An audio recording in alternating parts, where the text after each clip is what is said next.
Before I get into it, I want to do a shout out to everyone that's here today because I know just how busy life is right now. And the fact that you're here today means a lot. It tells me a lot about your commitment to your own growth and your own self-development. So I do want to do a massive big shout out to you all for being here. And I'm really grateful to share the space with you. Before I introduce myself though more properly, I do want to start off with a little bit of a visualization exercise if that's okay. I want you to imagine that by chance you stumbled across this magical, mystical lamp, and you give the lamp a bit of a rub, and there's a puff of smoke, and out pops Josie the genie. So I'm going to be a genie right now. And as a genie, I have the power to grant you one wish. Now, I want you to think for a moment about what you would wish for. I should probably pause here and say that standard genie wishing rules apply. You can't wish for more wishes. You also can't wish for someone to fall in love with you, unfortunately, and you also can't wish for the death of another person. But just take a moment for yourself. You might like to write it down and think about, if I could grant you one wish today, what would you wish for?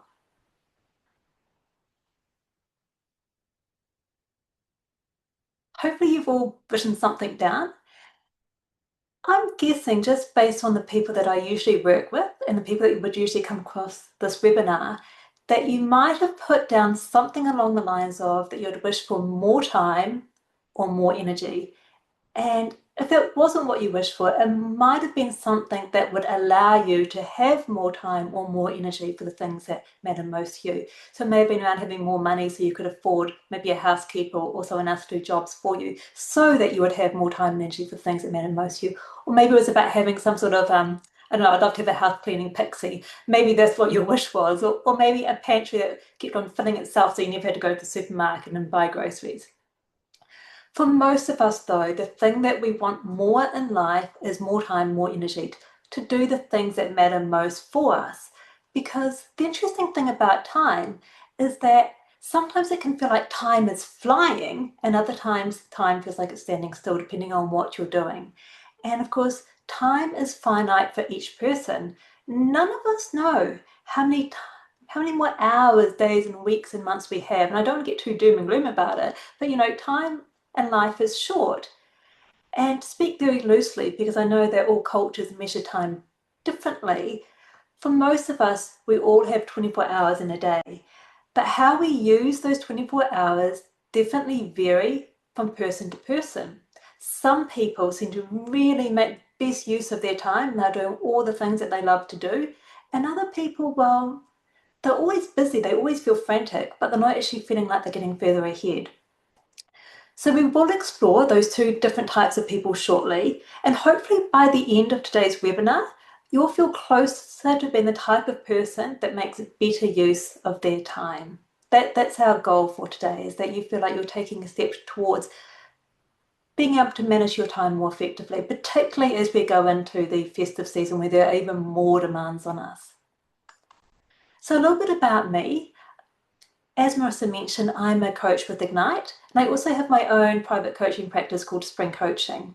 I also do a lot of speaking and facilitation, and I'm also an athlete.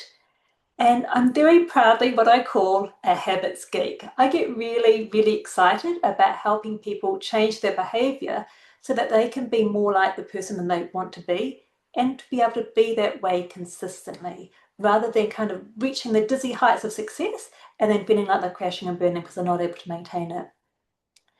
So I work with individuals and teams to help them perform well consistently. Now, my background is actually in science. I've got a psychology background, but I've also got some qualifications in other areas that really interest me and interest my clients around sports training, nutrition, behavior change, and belief change. And I guess what links all the things that I'm interested in is I love understanding the why. I love understanding why people do the things that they do and also how we learn and develop. I was that kid at school that always asked the teacher, why is the sky blue and why does it rain and why? I was that annoying kid. So I'm fascinated by the world around us and understanding. Prior to my kind of career change into coaching, I actually had 20 plus years working in the world of strategy planning and performance. So I used to be the person that would write all the accountability documents for organizations like annual plans and annual reports. Again, I loved seeing how everything would filter into the high level vision. But my interest in coaching and in high performance, particularly sustainable high performance, actually started as an injured endurance athlete. I'm very good at pushing myself to get ahead, but in my past, I found it harder to rest and recover. And I learned the hard way as an athlete what happens when you don't prioritize rest and recovery. And in my case, I overtrained, and that led to a stress fracture in my hip. And I spent a few months on crutches, not being able to walk because I was so driven, so ambitious, but I forgot the importance of rest and recovery. And it was while I was recovering that I recognized a parallel between what I went through as an athlete of pushing myself to get ahead and what was happening in the workplace, where people would be doing all the right things, really working hard, and then not getting the results that they deserve because I would burn out. So that's kind of my professional life. My personal life, I live in Tātahi in Carterton in the Wairarapa, and I live here with my husband and my dog. And I'd say probably my happy places when I'm out running on a trail. That's when I feel really strong and free. And I also love a good dates gone and a big mochaccino. And I just want to share a picture of my dog because, well, whenever I see my dog, he makes me smile. He makes me really happy. And I think it's because of his beautiful eyes, his bushy beard, and his eyebrows. So I'm hoping that by sharing his photo, if I've managed to make one person smile today, then I feel like that's a really great thing. So that's my gorgeous dog. So let's talk a little bit about what we're going to cover off today. So I am going to share a coaching conversation that I had. So this was when I was the client, the coachee, that really kick-started my journey into being a coach, but also my interest into time and time management. I also want to share the difference between the reactive mindset, that person that appears like they're always firefighting, and the proactive mindset, the person that's cool, calm, and collected. I'm going to share a story about rocks and sand. I know that doesn't sound very exciting, but bear with me, it's quite a good story. I'm going to tell you about what a US president can teach us about problems and prioritization. We're going to dive into your life and your world and uncover where your time goes. And then I'm going to share a simple framework to help you prioritize and reclaim control so you have better management over where your time and energy goes. This is going to help you decide what to do, what to delegate, and what to drop. And then I'll also share a practical resource at the end that you'll be able to use today, but also in the future. Now, I will say, although this is a webinar, I do want you to do some doing. I do want you to do some learning. And that's what helps take a webinar from being interesting to useful and valuable for you. So with today's webinar, and I would encourage you to do this for all webinars and workshops, I want you to take a bet on yourself. And what I mean by that is B stands for being open-minded. So I might share some things today that feel quite challenging or confronting. In fact, it was a very challenging conversation that I had that led me to become a coach. So I'll share that with you in a moment. But also I might share things with you that you've heard before. And if this is the case, that's great. But I encourage you to kind of look for something new. There's always something new to learn. But also there's a difference between knowing things and doing things, particularly doing things consistently. So that's what the B stands for, be open-minded. The E stands for get engaged. I'm going to ask you some reflective questions throughout the session today, and I really encourage you to write some responses down. These are just for you to help you with your learning, to help you to reflect, but also to help you understand yourself better and to look for areas where you may want to grow and develop. And then the T is to take action. So a lot of us often wait to be motivated to take action, but actually motivation comes from the doing, from taking the action. So I encourage you to really take action again today during the webinar, but also following the webinar to follow up on the things that we cover off today. Even a little bit each day will make a big difference. So as I said, take a bet on yourself. So where did my whole fascination with time management and this whole coaching journey begin? It actually began in a meeting room, just like that one that you can see on the screen. I was fortunate enough to be given some leadership coaching sessions when I was in my corporate roles.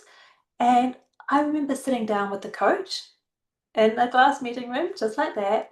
And I was talking to the coach about how overwhelmed I was feeling. And I was talking about how, I was working full time. At this stage, I was also doing some part time study and sports training and development. I'd met a lovely man and I was preparing for my wedding, so planning my wedding, but I was also training for an ultra marathon. So there was a lot going on in my life. And I remember sitting there and I was expecting the coach to be really understanding and empathetic and her to say, yes, you have a lot going on. Yes, I can understand why you'd be feeling overwhelmed and stressed.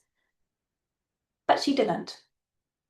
What she said to me is, you're choosing to feel overwhelmed.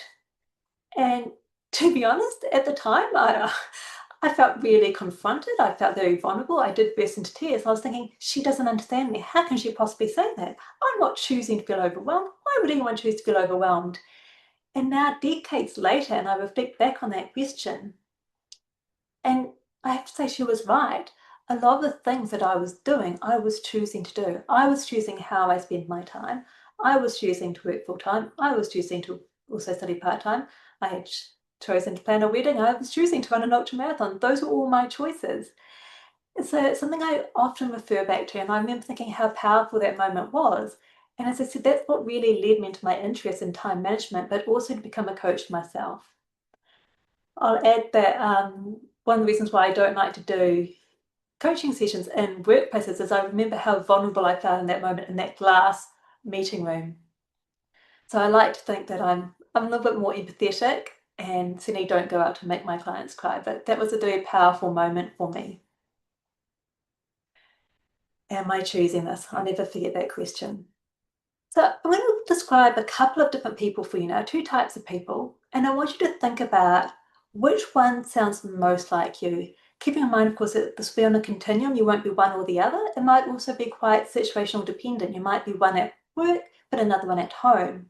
And I'd also add, and this is something I find with myself, but also with all the people that I coach, is the way that we perceive ourselves is quite often different to how other people perceive us. So you might be the kind of person who responds to whatever screams the loudest. Most days feel like a blur of stress and anxious energy as you bounce from task to task. You're constantly firefighting and putting out the next urgent blaze. Maybe you're great at securing short-term wins, but your long-term goals keep on getting pushed back to the back burner. You're waiting for that perfect moment, that calmer, quieter day that never quite arrives. Or maybe you're the type of person that focuses on what matters most and you move through your day with calm, confidence, sense of control. Nothing rattles you. Instead of rushing from task to task, you deliberately pick which task you're going to work on, you do that, and then you move to the next. You're always thinking ahead, you're planning ahead, and you're anticipating challenges before they happen. And while your long-term goals, they're steadily advancing through consistent intentional actions that you do each and every day. So they're kind of like the two ends of the continuum. And as I said, you probably move from end to end depending on what's going on in your life. I'd imagine, particularly as we head into the festive season, that there might be more of us that feel like we're reacting, firefighting, rather than the cool as a cucumber. So what is the difference between the two? Well, the first, the reactive person, is very much ruled by what seems most urgent. And we'll talk a little bit more about why that is in a second. Where for the proactive person is guided by purpose. So both may appear busy, and both probably are busy, but their experience of their day is very, very different. So let's explore this idea a little bit more, and this is where I'm going to share a story with you. So you've already imagined me as a genie. Now, if you can, I want you to imagine that I'm a wise university professor and I'm standing at the front of a lecture theatre. And I hold up an empty jar. And within this jar, I place some large rocks. And I hold up the jar and I say, "What do you see?" And the students reply, "You have a full jar of rocks." Then I get out another bag out of my pocket and I have some small pebbles and I pour the pebbles into the jar. I carefully shake the jar and all the pebbles fall into the cracks that were left behind by the rocks. And I hold the jar up again and I say, well, what do you see now? And of course, now the jar is even more full because of the pebbles going into the gaps left by the rocks. And so the students say, well, your jar is full.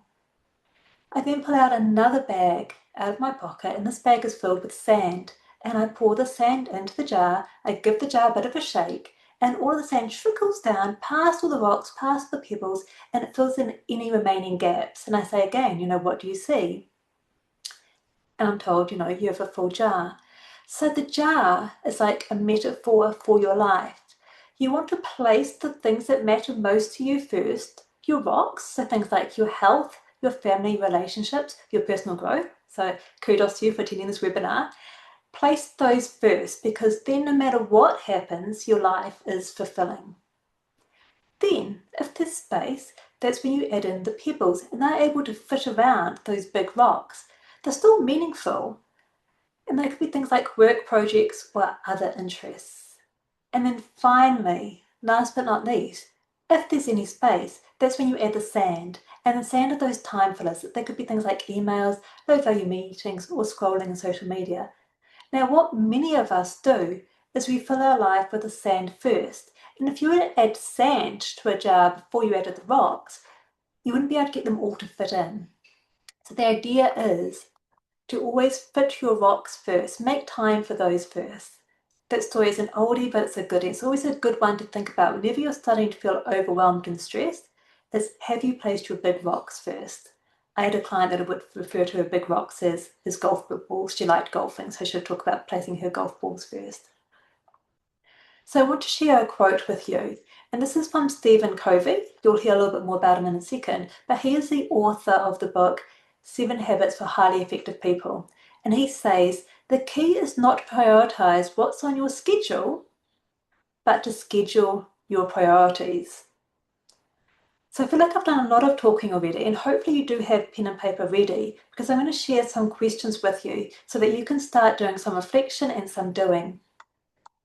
The first thing I want you to think about is, what tasks or activities are currently filling your time and your mind? And just jot those down. I'll give you a few seconds to do that first.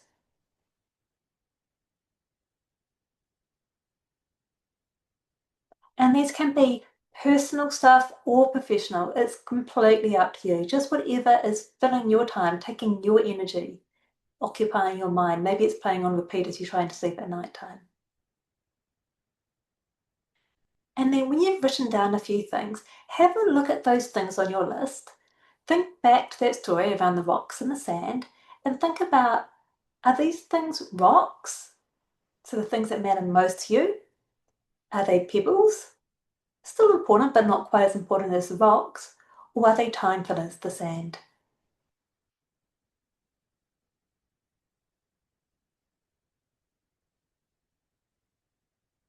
And then once you've classified them, have a look at your list and the classification that you've given them. And think about, are you spending your time and energy, your two most valuable resources, because they are finite, on the things that matter most to you? And I really want to stress here that there's no judgment, there's no right or wrong, and this is just for you, just to do a little bit of personal reflection on where your time and energy is currently going. Because knowledge is power, and it's the first step to make change. So I'll give you another couple of seconds before we move into the next bit.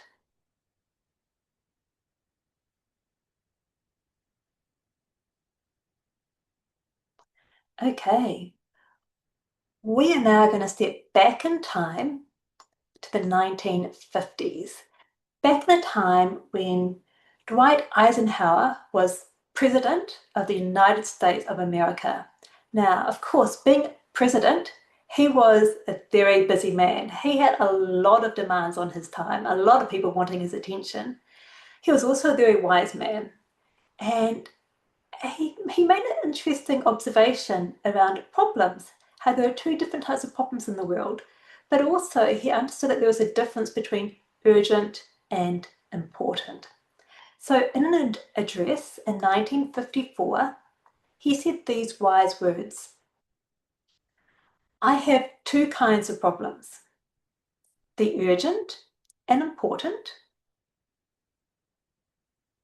the urgent and not important, and the important and never urgent. So that's a really interesting observation to make. And it touches on a psychological bias that we all have, which we'll cover in a second. But just keep that in mind. He said urgent and not important, and important and never urgent. So this was picked up by someone called Stephen Covey, who I've already mentioned. And he created this time management matrix where he plotted importance up one axis and urgent across the side axis. And I have to say, all great frameworks are 2x2 matrices. So in a moment, we are going to talk through each one. But what this is interesting is that us humans have a tendency to focus on the things that are urgent. So the things that are going acrosswards. So they're not important and urgent, and they're not important and not urgent, more than the things that are important. And this is called the mere urgency bias. So the mere urgency effect or bias describes our tendency to prioritize tasks we perceive as urgent over tasks that aren't, even when the rewards of the non-urgent tasks are objectively greater. What this means is that you're more likely to respond to emails, respond to the person that appears to your desk, or all those urgent things that pop up on your computer screen or on your phone before you do the things that are actually going to help you progress towards your goals. It's just one of those things. And so the challenge for us as humans is, how do we overcome this urgency effect bias? So I'm going to bring up the matrix again, and we're going to talk through each of these different quadrants, what sort of tasks would fit into each quadrant, how we typically feel when we're operating in each quadrant and what that can lead to. And then I'm going to share some tips on how to overcome that. And then for each, I'm going to have a question for you just to think about and to reflect on, to help you move forwards to become the sort of person that you want to be, the sort of person that manages their time in a way that they wish, so that they have more time for the things that matter to them. So let's start with the first one. This is called the important and urgent quadrant. So things that would fit here are crises and emergencies, they're deadlines, the urgent client issues, and last-minute problems. And these things are necessary. We can't eliminate them completely. We're always going to have some things that fit within this quadrant. But it's fair to say that this is quite a stressful place to operate in. This is high pressure, heart thumping, reactive, stressful, adrenaline-inducing stuff. Some people love being in this quadrant, but I encourage them to only be here for a short time, because over time, this can lead to burnout. So as I said, this quadrant is necessary. We need to be here sometimes, but too much can lead to burnout. Now, the most interesting thing about this quadrant is that half the time when we're here, it's because we've neglected the next quadrant. And we'll cover that in a second, but I'll just repeat that. Half the time when we're operating in this important and urgent quadrant, it's because we neglected the next one. So we can change, we can make a difference here. But when we are operating in this quadrant, we just have to do it now. We just have to get that thing done. So do it now is the action with the quadrant. So I'm going to pause and give you some time to reflect. I want you to think about your average day and how many important and urgent tasks dominate your day. Are you a person that spends most of their time operating in this quadrant? And I will recognize here that some roles naturally lend themselves to spend more time here, but even then, there's still little changes that we can make so we don't spend all of our time here. So have a think about what proportion of your day or what sort of tasks are you doing? And then how do you feel at the end of each day? Are you feeling excited and energized, or are you feeling exhausted, overwhelmed, and shattered? So I'll just give you a few seconds to think about, on an average day, how much time are you spending in that firefighting, reacting, putting out fires, important and urgent quadrant? How's it going for you? How do you feel at the end of each day?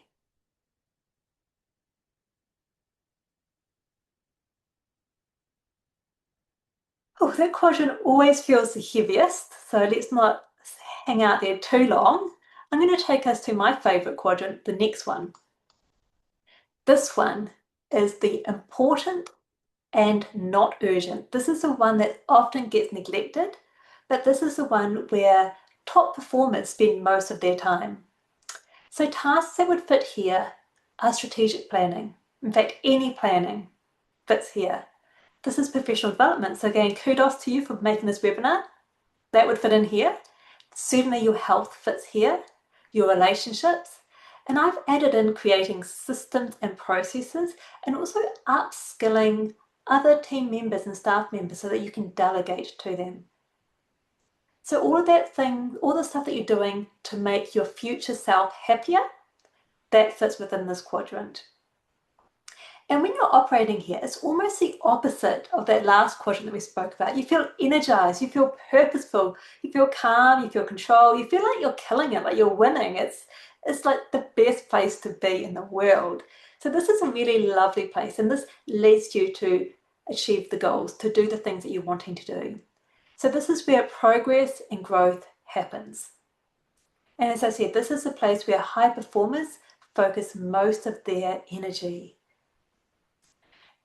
But the tricky thing about this quadrant, and this is why it requires a lot of discipline and courage, is that because it's not urgent, it doesn't really scream for our attention. And many of us are very good at putting other people's needs ahead of our own. And so we often neglect this quadrant because we feel that it's kind of self-indulgent, that it's selfish to do your things, that you feel like you should be giving up your time to do things for other people.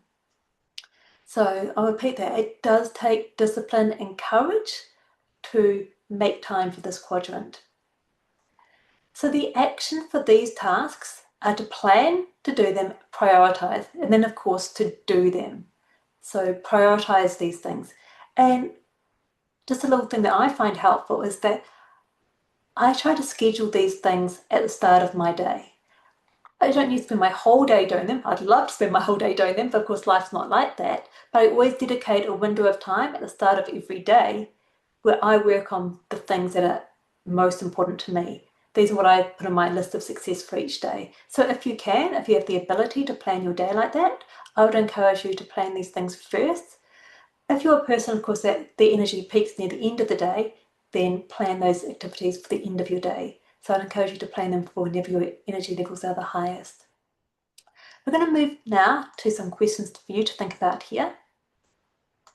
Thinking about those important and not urgent activities, what are most meaningful to you? Because these are your big rocks, and sometimes it can be really powerful just to acknowledge what are the things that matter most to you, because getting them out of your head and on paper makes a world of difference. There's power in that. So I'm going to give you a few moments now to think about those activities that mean most to you. And don't be shy to write things down. There's no right or wrong here. It's whatever is most important to you, not to your neighbor or anyone else, to you. Okay, no right or wrong.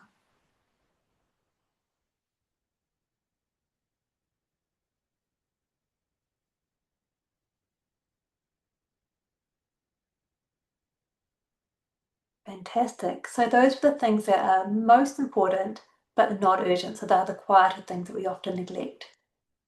We're going to move now and we're going to come down, keeping with urgent but not important. Oh, so this is a really interesting quadrant. Often these are the things that might be important to other people. They seem really urgent, but in actual fact, they're not that important to you, but you kind of get sucked in doing them because they kind of come with a sense of urgency. You must do them now. So things that would fit here are interruptions, that person that appears at your desk, or some emails, phone calls, minor requests, and unnecessary meetings. And as I said, they're often important to other people, and it's important to honor that, but they're not necessarily important to you. And we're focused on you today. When we're spending time in this quadrant, it often feels quite distracting, and it feels frustrating because you're busy, but you feel like you're not progressing. You feel like you're not achieving. Again, it feels like you're reacting. You're busy doing stuff, but you're not feeling like you're getting further ahead. And often because you're doing things for other people, if you're honest, maybe you're feeling a bit resentful about how other people's priorities are moving forwards, but not your own. So this is where that mere urgency effect lives. This is where we prioritise those things that are urgent, even though they're not actually all that important. And these sorts of tasks are best handled by delegation, where possible, automation, or saying no. And that's why in that previous quadrant, the important, not urgent, I talked about building systems and processes, about upskilling, but also around personal development and leadership to make you feel more comfortable to delegate or to say no to a task. So when you're operating in this quadrant, have a think about whenever you're saying yes to doing something that seems urgent but not necessarily important to you, what are you saying no to? So within this quadrant, the tasks that fit within here, you want to delegate as much as possible. And I know sometimes it can be hard to delegate for a couple of reasons. We can feel fearful of being seen as bossy, but there's also the idea of sometimes people feel that it's just easier to do the task themselves. In terms of that fear of being bossy, when you're delegating something to someone else, you're saying to that person, I trust you to do this job. That's really empowering for that person. So think of the positive, the win for that person when you're delegating a task to them. And in terms of it being scary to say no, again, it's about understanding that you can't you can't do everything. So a couple of questions for you to think about for this quadrant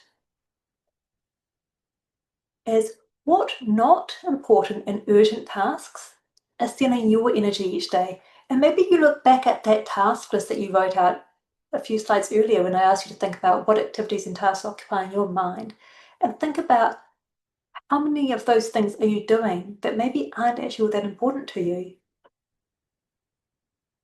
And then when you're saying yes to those tasks, what are you saying no to? Because life is always a trade-off. With every yes, there is a no. So by saying yes to maybe replying to that email that you don't actually need to reply to, you're saying no to progressing something that is really meaningful to you, that will take you a little bit closer to where you want to be.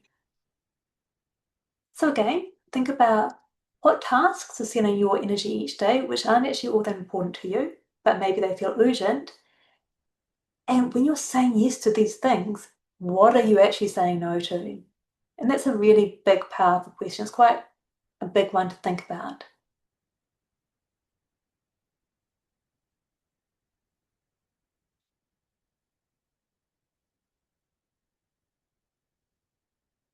Okay, we're going to move into the final quadrant now. And I know when we move into this one, a lot of people initially think, I don't spend any time here. I'm so busy that I don't have any time here. But let's just delve into this one a little bit and see what you think. So the not important, the not urgent. This is things like doom scrolling. It's trivial busy work. Could be gossiping around the water cooler in the office. Could be binging on Netflix. I had a client and her not important, not urgent was watching Bondi Rescue. It's the stuff that you're doing which feels wasteful, distracted, and you often don't actually feel more energized afterwards. You just feel guilty. You kind of look at your watch, it's like, oh, where did all that time go? You feel like you haven't done or achieved anything. Now, it's important to understand that this quadrant is different to quadrant 2 that we spoke about, which is not urgent but important. So this is different to purposeful relaxation. So if something makes you feel energized or revigorated, particularly around health and well-being, that would fit into the not urgent but important quadrant. This is stuff where you don't feel better afterwards. Hopefully that makes sense, that the kind of distinction between the two.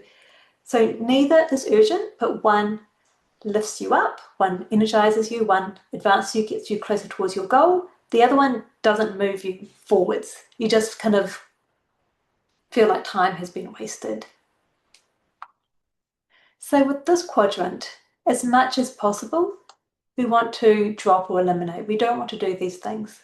Now, we're human, we're not robots. We're all going to have some time in this quadrant, but we want to try and minimize our time here as much as possible. So, some questions here for you before we move forwards and bring it all together. Have a think about what's something that would fit within your not important and not urgent quadrant that you could eliminate. And as I said, I often have some people say, I'm so busy, my life is so full, I don't spend any time here at all. Just a little tip for those with Android, like a Samsung phone, if you look under digital well-being, it will give you the amount of time that you're spending on different apps. With Apple devices, it's under screen time, and just kind of get a gauge for how much time you're spending on different things. For a lot of us, we're spending more time on social media or other apps and sites than we realize. And just that little check can be really telling. And I'm not saying don't spend any time on LinkedIn or Instagram or Facebook or whatever your jam is. It's about how can you reduce it just a little bit. Even 1% each day will make a difference in the long run. So again, have a think about what's one thing that fits within your not important, not urgent quadrant that you could reduce. Maybe eliminate's a bit strong. We'll say reduce. So we'll just spend a little bit of time here for you to jot down some things.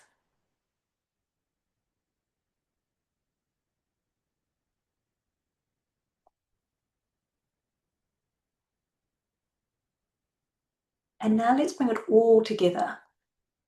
So this is where I want you to look back on everything you've written already and think about when we've discussed those 4 different quadrants from the urgent, important, right through the not urgent, not important, which quadrant do you spend most of your time in? And how is it going for you? Just do a quick sense check. If things are going good and you're happy with how things are feeling and you feel like you have enough time for the things that matter most to you, awesome, great. If not, think about where would you like to spend more time? Which quadrant do you want to spend more time? And for many of us, it's more time in that important, not urgent quadrant. And you can do this as a percentage, like you can think about in terms of a day, you want to spend percent of your day here. You could do it in terms of minutes or time, up to you. And then think about what is one small action that will move you in the right direction, that will take you closer to that. And it could be around picking a task that you're doing that fits into that quadrant of busy work, the urgent but not important, that you want to delegate to someone else. Maybe a small action that you want to have is around practicing saying no to things. Maybe your small action is actually scheduling 10 minutes at the start of every day for you to plan your day. It could be that you want to reduce the amount of time that you spend on Facebook or Instagram by 5 minutes. Maybe it's trying to have more time to plan up front so that you spend less time in that firefighting, urgent and important quadrant. So these are all examples of small actions. They don't need to be anything too big. In fact, I would encourage you to pick something as small as possible, because the smaller it is, the more likely you are to be able to do it consistently. And that's when change really happens. So again, just think about where do you want to spend more time, and then what will help you get there. Now, I have a resource that I want to share with you, and this is something that I give to my clients. You can access it through the QR code there, and then I'll also, following this, I'll get Marissa to share the link as well for you. But this is a little activity worksheet that will take you through some of those questions that we've already talked about that you can come back to today, tomorrow, next week, and you can kind of monitor how things are going.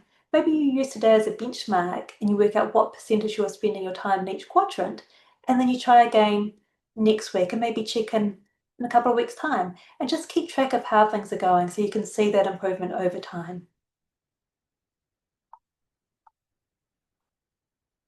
So some takeaways for you. Mindset matters. You get to choose what gets your attention and energy. Prioritize your big rocks first. They are the things that once they're in place, your life is going to feel fulfilling no matter what. So remember, place the rocks before the sand. You can always put the pebbles in the sand in later, but get those rocks in first. Prioritize.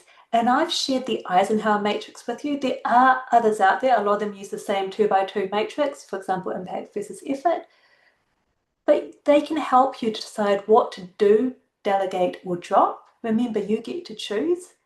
And then, as much as possible, protect your quadrant 2 your important, not urgent time. This is the things that will help you move forwards to where you want to be. And again, these take courage, it takes discipline to protect that time because it's not loud, it's not going to be shouting at you, but it needs protection. This is what will help you move forwards. So for us to sum up today's webinar in just one sentence, it would be this: it's to schedule your priorities. Schedule them like you would any other appointment. Book them in your calendar. And I find that for some of my clients, they find that it helps to use their name in a third person. So it could be, for example, Josie's time in their calendar. And by having that as a third person, it makes it more powerful for them. So schedule your priorities first. So before we open up for questions, I just want to thank you all again so much for being here, for making the time to be here, to dedicate this time for your personal development. And as Marissa said, if you do want to delve in deeper, if you do have any questions, please feel free to book in a session with me. I would love to help you. I love talking about time management. I love talking about behavior change. But also please connect with me over my website or over socials. I'm pretty much in all the places, so wherever you hang out, I'm probably there as well, and I hope to see you there. I'm going to stop screen sharing now just so I can see everyone and we can go through some questions. Oh, thanks, Josie. That was really awesome. I really liked the analogy with the sand and the rocks and the pebbles. I think that's quite a powerful analogy. As an oldie but a goodie. Yeah, definitely. Cool. Someone's asked us for a quick clarification. When working in a team environment, Mm. how should we manage if we feel we're in the important and urgent quadrant, since it's always demanding and needing to satisfy others for you to win your task?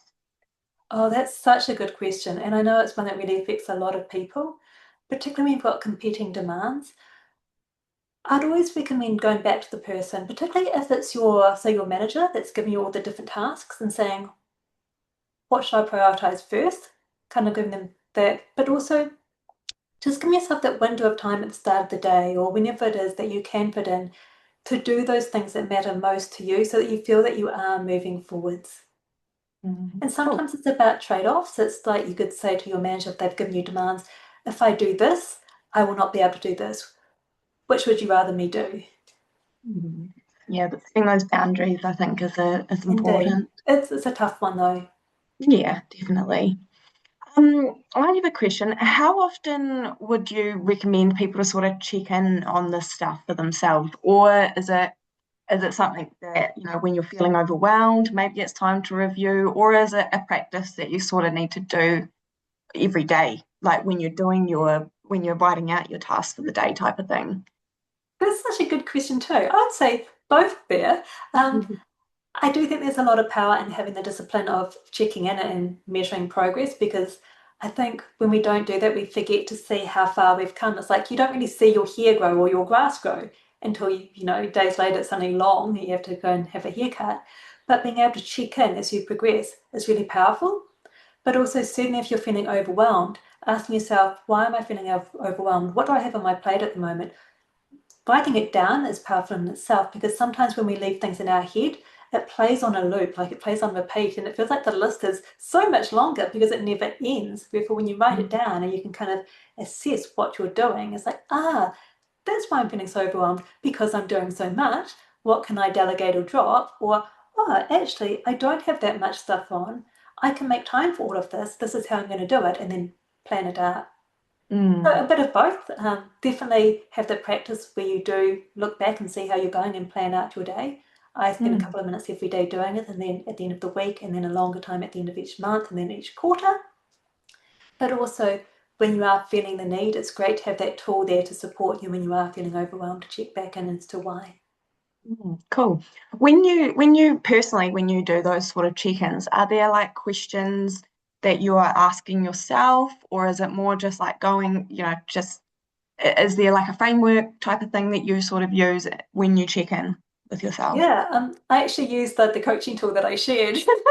Oh, cool. So I print that off and I think, oh, these are good questions, and I answer those questions, and my clients do the same thing. So I'll definitely Cool. share that link so people can use it.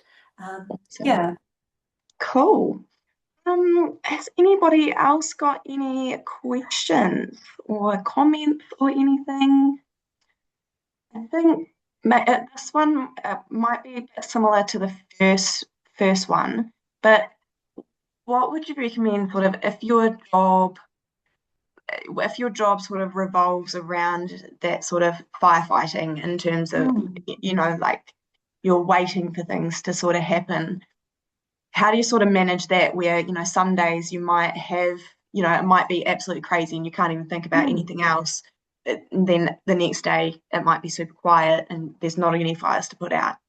Like, how do you sort of manage the that? Yeah, yeah, that's really challenging.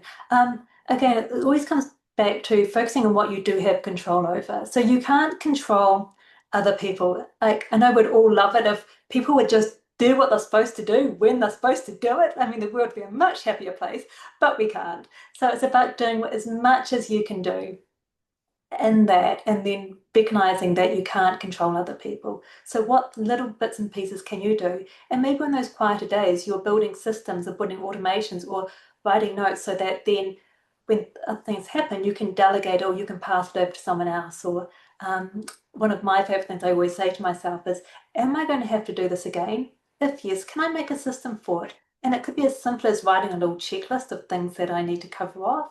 Um, Mm, there's a great tool called Tango where you can do a process and it'll record the process for you and it'll map out a little flowchart. So there's technology as well that can help you to kind of automate and systemize processes so mm, that you can then free yourself up to do other things that you are more interested in doing.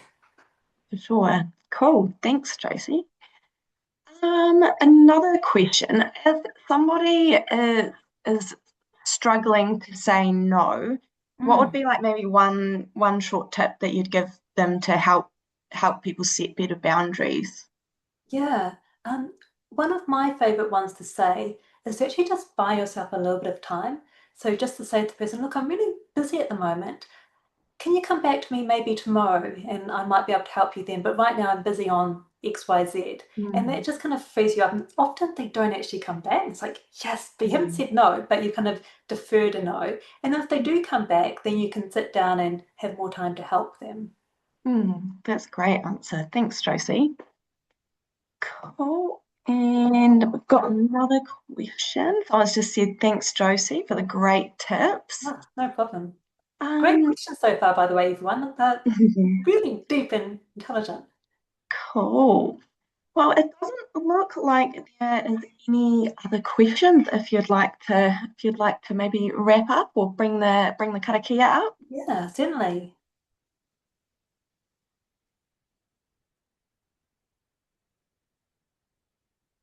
Here we go. I'll hand it back to you now, Marissa. Kia ora.